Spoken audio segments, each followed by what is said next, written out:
It's almost time for Acoustics for Autism. And if you're a Buckeyes fan, as you know by now, you've got a new defensive coordinator coming in. It's a Scott Sands Show.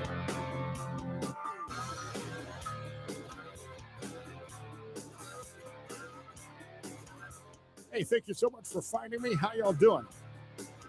It's the podcast version of the Scott Sands Show, episode 2534. You find it on Facebook, on X at Scott Sands Media, YouTube, and all of the other platforms coming soon. And I just tell you one of the things, if you're watching this on YouTube, one of the things that's annoying me, and I might go to audio only, because I have moved my camera and microphone around so many times in the last few days, trying to figure out an angle I can tolerate seeing, and working on the lights as well. I don't know what video is not my thing, man. I'm an audio guy, but I'm happy to be here, and I appreciate you subscribing and finding the show. We've got a few things to cover this afternoon. First of all, I don't know if you watched any of the Westminster Kennel Club dog show the other night. A local dog celebrity, Comet, was the winner of the toy group, which is, I guess, one of the groups of the Westminster Kennel Club dog show. Comet is a Shih Tzu and is owned by Luke and Diane Ericht. Bonnie Miller is, I guess, Comet's vet. They're from Monclova. The judge picked Comet as winner of the toy group over 25 other dogs, and Comet was also one of the finalists for Best in Show. Comet won the Best of Show in 2023 at the AKC National Championship. Cute little dog. I'm not sure I would ever own a Shih Tzu, but I'm not demeaning them by any means. That's a whole lot of hair to maintain. We'll be joined in a few minutes by Scott Hayes as we talk about Acoustics for Autism, which is coming up in just a couple of weeks on Sunday, March 2nd in Maumee to benefit Project I Am. You can get all of the information at acousticsforautism.com. The big story this week, and this is the other thing about doing a podcast that's different from doing my radio show, is that when I was on the radio every afternoon, there was an immediacy. And now doing a podcast, I have no clue if you're even listening, if you're subscribing, when you might hear this. So I'm not sure what actual news I should talk about without it being really, really dated by the time you have a chance to listen to it. But I shared this with my Buckeye friends yesterday as the story was breaking. Matt Patricia apparently headed to Columbus as the new defensive coordinator for the Ohio State Buckeyes. I'm sorry, the Ohio State Buckeyes. You know, I'm an Alabama Crimson Tide fan, living here in the maize and blue and scarlet and gray. I'll give the props where they're due. Michigan beat Alabama twice in the same calendar year in two different bowl games. And of course, the Buckeyes national champs. The comments on Matt Patricia coming to the Buckeyes was mixed, to say the least, with friends on both sides of that argument. I mean, at one point, Matt Patricia had NFL teams whispering his name like he was the next big thing. But once he took the helms of the Detroit Lions, the Lions were more like kittens, and not exactly the roar of the dynasty that they seem to be today. And now, taking on the Buckeyes defense. And some of you fans may be looking at this hire like you've just been handed a participation trophy in the national championship with all of the qualified candidates that were out there. But at least some former Buckeye players seem to think that it's a good hire. Bobby Carpenter, who played for Matt Patricia in New England, sings his praises, calling him smart and creative. So I guess if you're looking for a DC who's better than somebody who can creatively lose games. I'm just kidding. Bobby Carpenter's got a point, though. It's not like Patricia's being asked to run the whole damn show like he was in Detroit. Here, he's just got to manage the defense. And I'll be honest, Ohio State has the talent to make even a less than stellar coach look good sometimes. Replacing Jim Knowles is no walk in the park, though. He turned Ohio State's defense into a fortress this season, and now you got the pressure of Ohio Stadium breathing down your neck. But if Ryan Day thinks this is the guy to keep the Buckeyes in the playoff hunt, I'm not going to argue with him. It's not like I'm betting against Ohio State.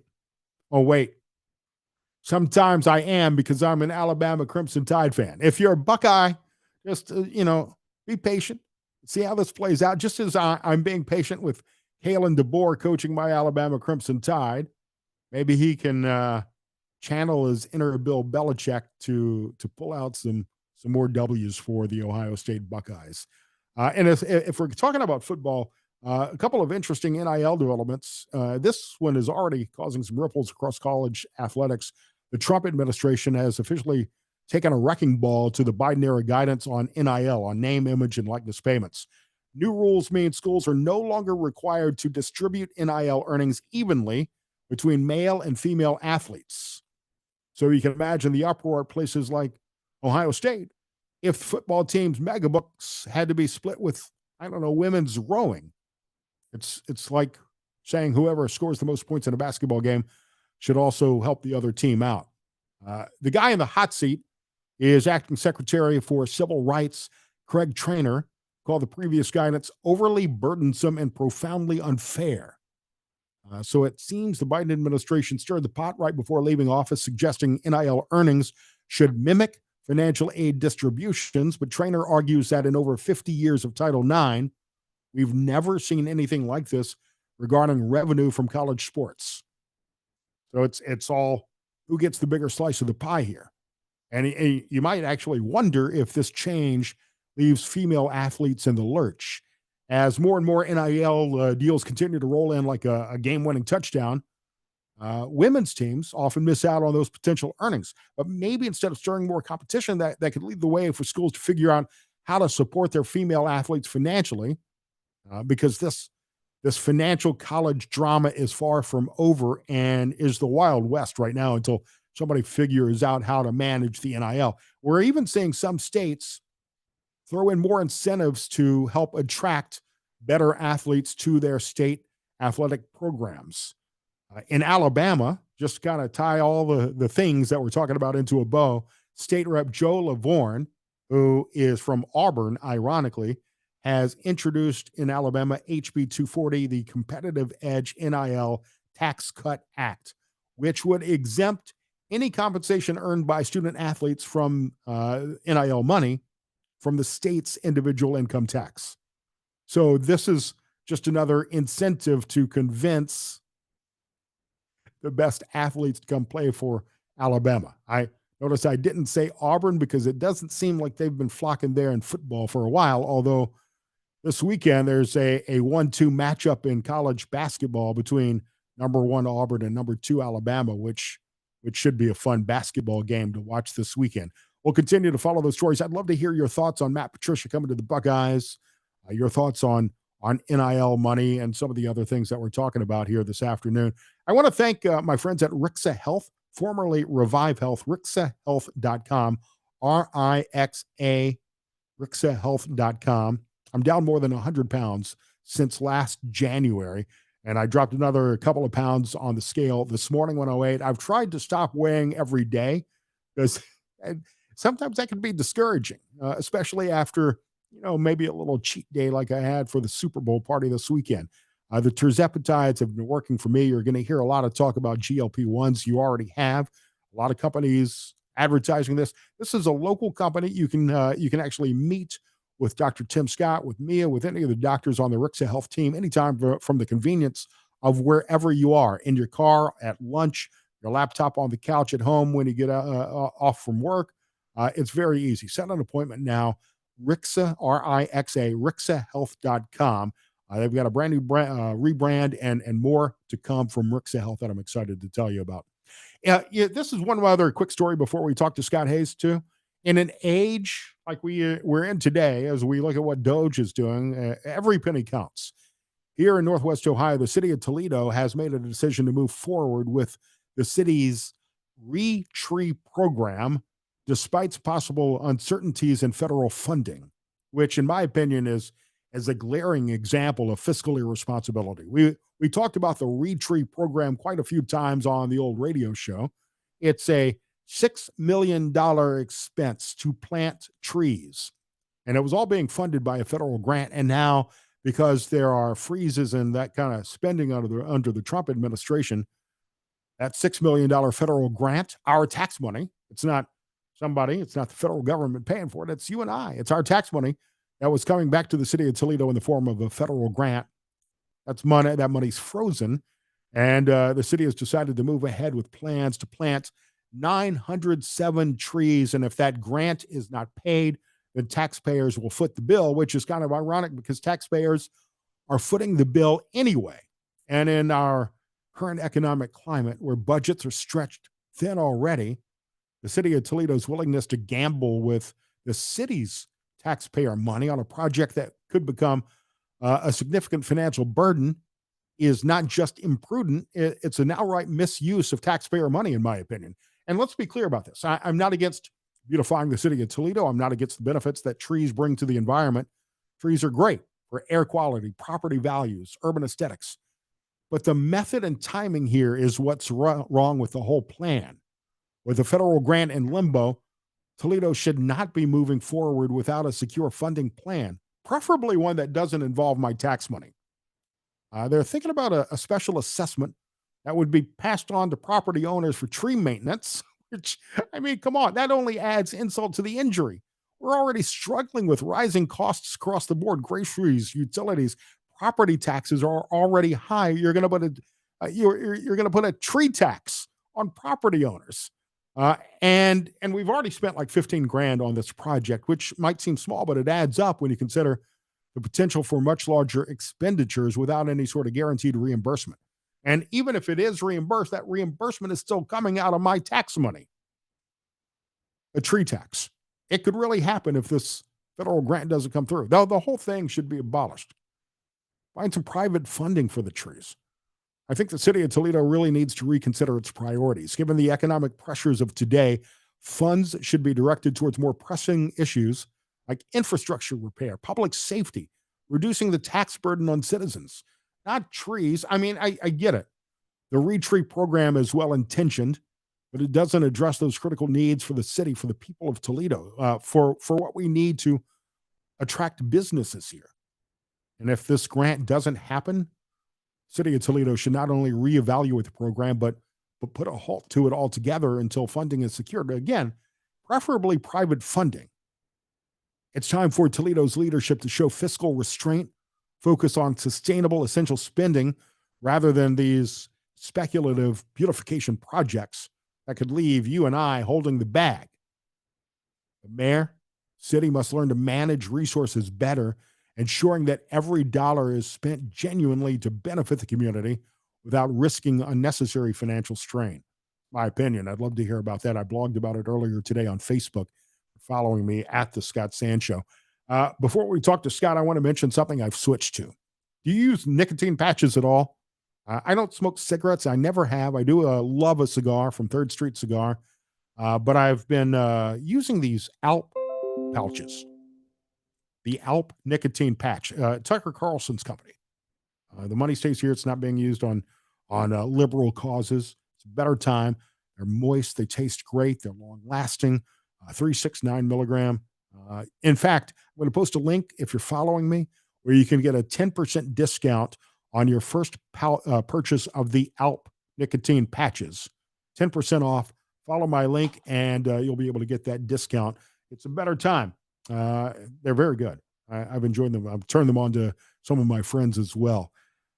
It's time. It's a magical time of year here in Northwest Ohio. It's one of my favorite events ever, anywhere I've ever been.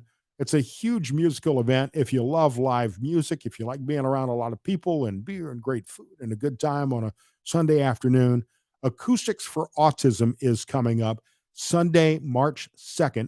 And Scott Hayes is joining me right now on the Scott Sand Show podcast version to tell us all about this year's Acoustics for Autism. Scott, it's always great to see you, my friend. Yeah, good to see you, Scott. Acoustics for Autism is coming up. How many years have we been doing this now? This is the 18th edition. So it started 19 years ago. This will be our 18th edition. Started very humbly with one venue, the Village Idiot. And I believe there were more than a dozen bands there that day, raised some money more than expected. And then all of that money went directly to help families paying for out-of-pocket expenses for treating ASD. And we haven't stopped. I mean, it's just grown organically this year. We expect well over 30,000 people, and we will have over 100 musical acts, uh, over 9 stages from noon until 2 a.m. This year, we've got a couple new things. We have 3 sensory-friendly areas. I get a lot of questions about that. So if you bring a family member that needs to be in a sensory-friendly area, we have the tent on Wayne Street that has acoustic music, but it's a little more laid back. There are many activities brought to you by tenured TPS teachers. And then there's a quiet space in the building right on the corner of Conant and Wayne Street where there'll be activities. And then if you really want it quiet, the Mommy Indoor Theater, kind of away from the rest of the event, we'll be playing the movie Sing 2, and there'll be crafts in a quiet area there as well. Also new, Uptown Fondue will be a new stage this year, and we will have, that'll be more of a singer-songwriter, all original music venue. So we've got our traditional stuff, the beer garden tent, Village Idiot, Elk, Small Box Music, and Buster Brown's. But we've got that network of tents and the silent auction tent and the stage on Conant Street. So it's going to be bigger and better than ever. I've been in town now for just over 10 years, and every year when I talk to you and the judge and we talk about Acoustics for Autism, I think there's no way this thing could get any bigger. Yet every year, Project I Am manages to find a way to make improvements and make it better now with 100 bands. And without a doubt now, I'm pretty confident in saying this is the largest free music festival in the country and perhaps in the world. Yeah, we know it is in the country. I don't know about the world, but it is. I mean, free being a big part of it, right? Most of the big music festivals are not free, but yeah, it's a very big deal. In fact, as you and I talked about earlier this year, it's been discovered nationally by the Viewpoint platform, which is hosted by Dennis Quaid. Which is a platform that really promotes progress on a bunch of different levels. They highlight great new novel technologies, but they also look at people doing fantastic things. And they took an interest in the judge's story a few years ago and have been vetting the organization since then. And so they have this whole platform where they do national media buys. They produce several different commercials for us of varying length, 1 minute, 2 minute, 6 minute version. They send an email to philanthropists all over the country and beyond that are looking for a good, a good organization to align with, and one that's not top heavy, one that is sticking to its mission, and one is making a tangible difference in the lives of people, which we would argue that we are. So that we're interested to see how this new, national exposure translates. Will it mean, more donations? Will it mean more people coming from a greater distance to the event? We don't know, but we'll be prepared for it. As you will. And the entire city of Maumee taken over on Sunday, March 2nd for Acoustics for Autism. Again, 9 stages this year, more than 100 bands. It's free. It's open to people of all ages. There, of course, will be food and beer and lots of other ways to make money. And everybody's favorite local bands and local musicians always take part in this. Of course, headlined by Arctic Clam, and I have had no clues this year as to who the tribute will be to from you and Nicole and Arctic Clam. There's a Blitzen reunion scheduled. Skittlebots, Dave Carpenter, Jeff Stewart, Beef Carvers. I mean, the list goes on and on. We could spend an entire afternoon naming off the 100 bands that participate in Acoustics for Autism?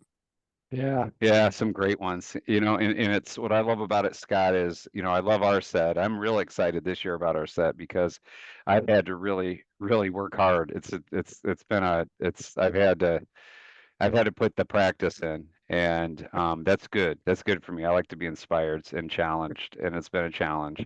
But we have a very philanthropically minded, creative community here, and we have great musicians that will rally around a good cause. But they all like to be out on that day to check out the competition to see what the other bands are doing.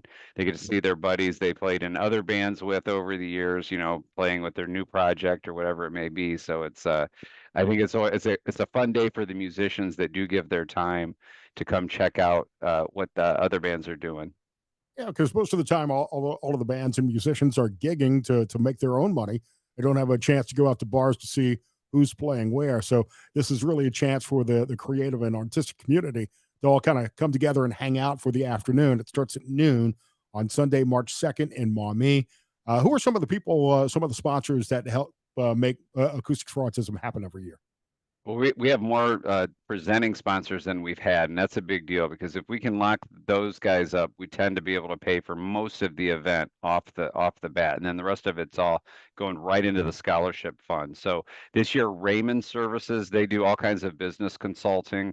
They're a great group, accounting, staffing, and that stuff, but they also do consulting for businesses. So if you're a smaller business, medium-sized business, even a large business, and you want to connect with someone that really knows what your peers are doing. They have a consultancy. There is a financial planning firm from Perrysburg called, oh boy, Summers, Jones, and I'm missing one of the partners.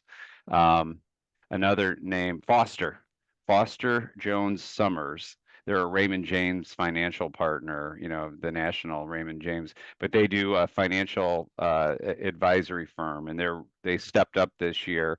Clearview Tinting, they've helped us for years now. They do like messaging on buildings, like windows where you see the messaging that's very artfully done, and they can make your windows more efficient. In the summer they're cooler, in the winter they're warmer, they let in the perfect amount of light. So they do a lot of creative stuff.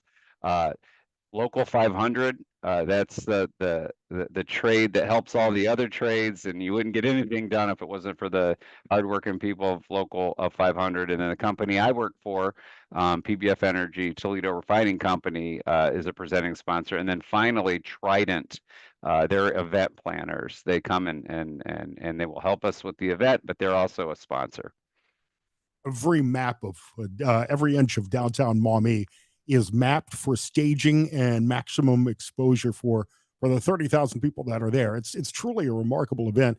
And you talk about the scholarship fund. All of this raises money and awareness for Project I Am, which is an amazing organization. I mean, if you are looking in, and as you talked about the Viewpoint Project with Dennis Quaid, looking for organizations that are really making an impact in communities, Project I Am is that organization. Let's talk about Project I Am for a second. Yeah, started by Nicole Corey. It started with that first Acoustics for Autism.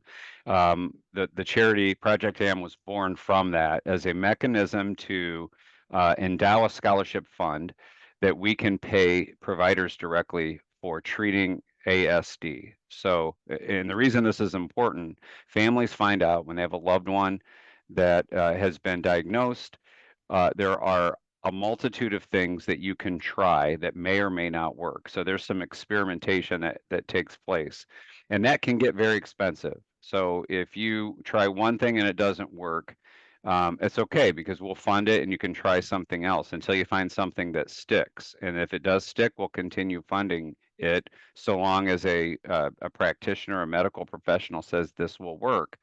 We will fund it. So it could be anything from karate lessons to a summer camp to equine therapy, ABA, applied behavioral analysis. There's all kinds of things. Products, software. There's all kinds of things that we'll fund through the scholarship fund, and then we pay the providers directly. We don't pay the families. We pay the providers when the invoices come in, and that's a very busy operation in itself. That's something Nicole does every night when she gets home. She's figuring out what invoices to pay and on what frequency and how to do that to make sure that we're keeping things moving, and do make a tangible difference because, as you mentioned, there's a natural support group that happens because all these families get to know each other. Most of them volunteer for our event and the other events we have during the year where let's say another charity might need a bunch of volunteers. We'll pitch in and help with that because we have volunteers that know how to pull off events, and these families really get to know each other and they learn what has worked for their family members, their children, and we've watched them grow up. I mean, it's been 18 years. We've watched the changes. We've watched children that through treatment that were formerly nonverbal, are you would never know that they had ASD, and they're communicating on levels that we wouldn't have thought possible. And that's because if you get early intervention and treatment, and we don't prescribe one over the other, that's not our role. We don't do the research. We're not prescribers. We're not medical professionals in any way. We just raise the money and make sure it gets funded.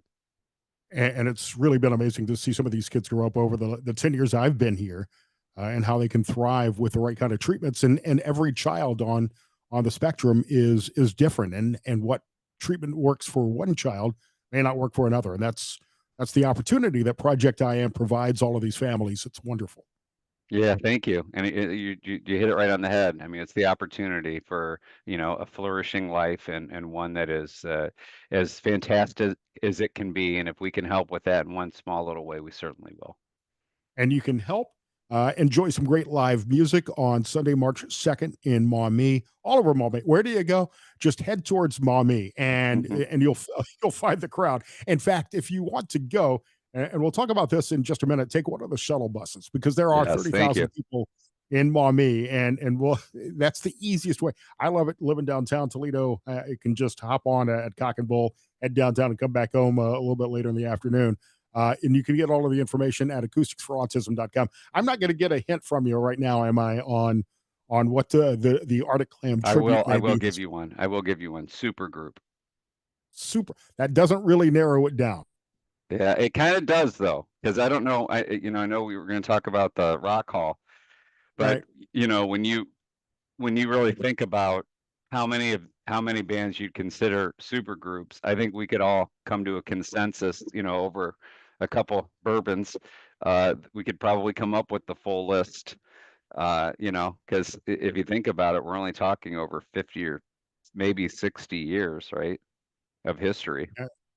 There's a handful, and knowing the artists that you've done in the past, I might be able to narrow it down. I did get last year. I think I've gotten the last two correct. You May have. have been the day of, but I think I finally guessed them in advance. You mentioned the Rock and Roll Hall of Fame. We'll get back to Acoustics for Autism in a minute, but you're a music guy. You've played in Yeah. a variety of bands, and with Arctic Clam and with Blitzen, you play a lot of great music. This year's nominees for the Rock and Roll Hall of Fame class of 2025: Bad Company, Black Crows, Joe Cocker, Billy Idol, Outcast, Fish, Manya, Chubby Checker, Mariah Carey, Cyndi Lauper, Oasis, Soundgarden, The White Stripes, and Joy Division New Order. Some of these I think absolutely should be in there, and I'll get your take on this too. I'm a definite yes right away for Joe Cocker, Billy Idol, and Chubby Checker, followed by Joy Division. But I'm absolutely opposed to Mariah Carey and Oasis. Really? Okay, well, let's hear it. Why? So Mariah Carey, the first that I know of 5-octave range Right. singer with, I think, more number one hits. She's got one of the And hits anybody listed there. categories down. Yeah. Now she wasn't as prolific. I think she had like 15 studio albums, but like 3 of them are Christmas records. But so she's got and over a range since 90, 89, 90. She's been really in the public, conscious, since 1990 at least. What would hold you back from Mariah Carey? I just don't like her. not rock and roll.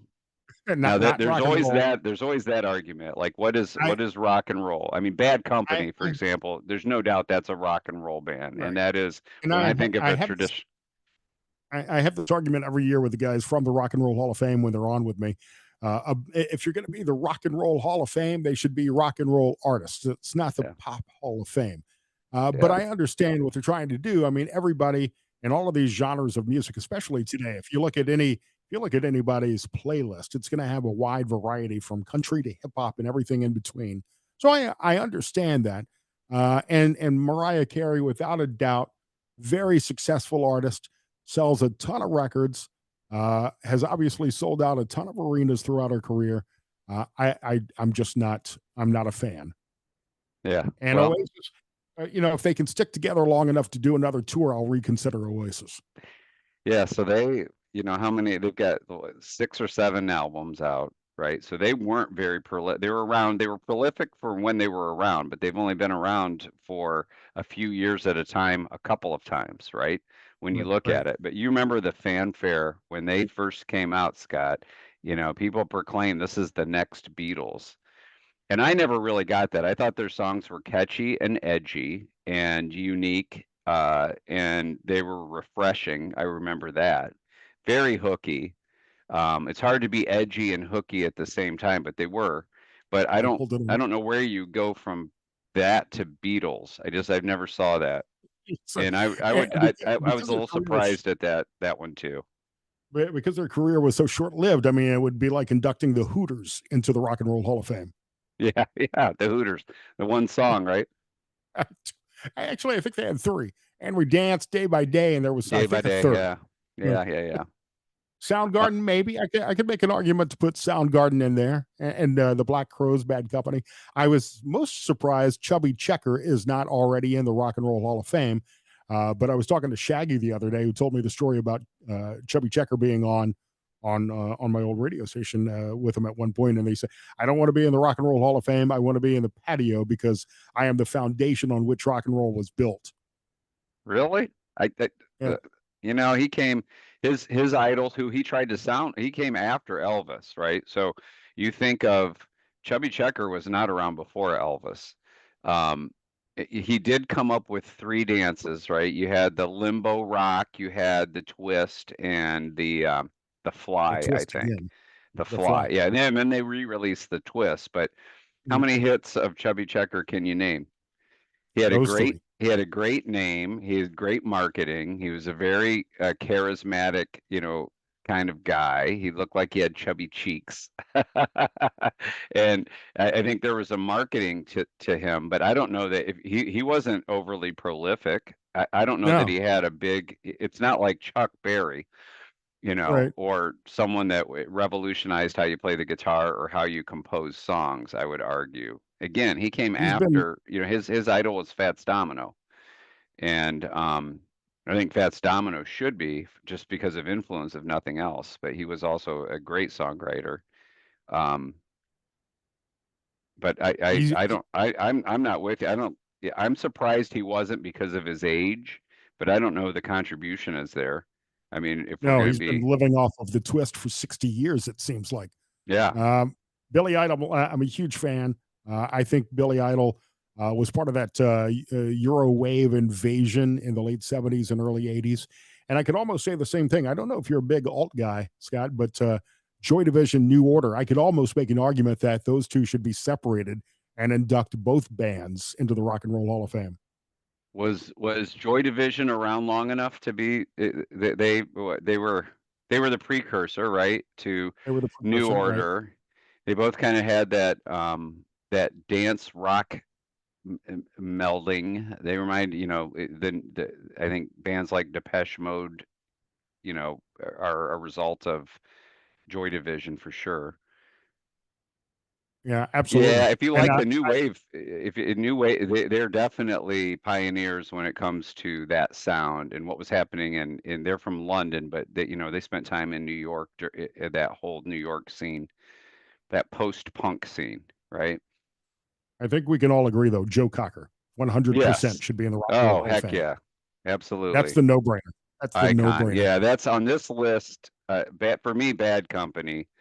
I really like the Black Crows, but I would listen to people that say not yet on them. But I love their music so much. I think they were so unique with that Southern swagger that it Right. encompassed so many gospel, rock, Southern rock. They sounded like the Faces to me. I always thought Chris Robinson kind of had that ballsy, Rod Stewart kind of sound when Rod Stewart was younger singing rock. Um, but I think they had a great influence on the way music is made and how touring happens. And they're one of those bands that just went on tour forever. And every show was different. I'd argue Fish is kind of like that too. Yeah. They're a jam band. But Fish, I'm not sure about. We're talking to Scott Hayes here on the Scott Sands Show. Again, Acoustics for Autism is coming up. It's Sunday, March 2nd in Maumee, and you can get all of the information at acousticsforautism.com. I mentioned the shuttle buses. Tell me how the shuttles are going to operate this year, Scott.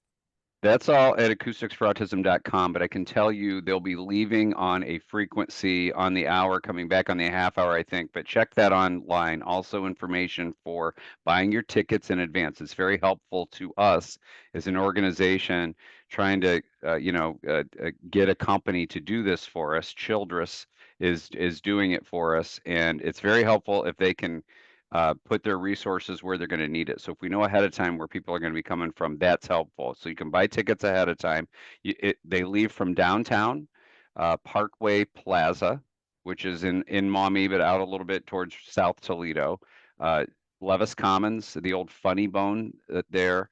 And then there will be the Hollywood Casino, and they'll be making runs all day, just quick runs back and forth. There really isn't a schedule on it, but quick runs in a van from the old Anderson's parking lot. So over on Okay. Illinois. So that's like an extended parking lot for the whole event. So it'll be very convenient. If you just get your car there, you'll catch a ride. You won't have to wait long to catch a ride. They'll be making trips Otherwise, all you have day. to like park in Waterville and walk it is what I think a lot of people do too. It's Or such a great Perrysburg, event. yeah, Yeah. right over the bridge last year. It was so pretty. Yeah. Sunday, March 2nd, downtown Maumee, the whole surrounding area, Acoustics for Autism, 9 stages, 100 bands, all ages invited. Bring some cash to help raise money and buy beer and buy food, buy some artist merch as well. And you can get all of the information again at acousticsforautism.com. I cannot wait for that Sunday. It's always such a fun day, a fun event, and such a great cause to raise money for Project I Am as well. Thanks, Scott. Always appreciate your support. We couldn't do it without you. Scott, it's great to see you. Be sure to subscribe to the Scott Sands Show on YouTube and all of the other platforms. You can find me on Facebook, on X at Scott Sands Media as well. We'll have another episode posted here in a couple of days.